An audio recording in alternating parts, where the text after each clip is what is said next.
বাৰণী পানীৰ কবলত ধুবুৰী জিলাৰ চাপৰ ৰাজচক্ৰৰ চকচকা গাঁও। চকচকা গাঁৱৰ মানুহবোৰে বাসস্থান হিচাপে বাছি লৈছে সৰু সৰু নাও। নাওতে ৰান্ধিছে, নাওতে খাইছে, আকৌ নাওতে টোপনি গৈছে।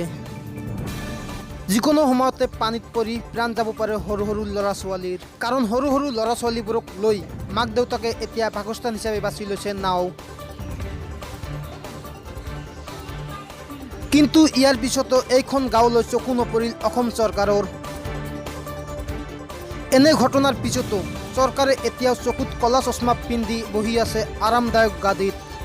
এতিয়া চকচকা গাঁৱৰ সকলো মানুহবোৰৰ মুখত কেৱল এটাই বাক্য, এয়াই নেকি আমাৰ ডিজিটেল অসমৰ ডিজিটেল চৰকাৰ। প্ৰতিশ্ৰুতি দিছিল যে অসমখন পৰিৱৰ্তন কৰিব, কিন্তু এতিয়াও দেখোন পৰিৱৰ্তনৰ পথটোও দেখা নাই।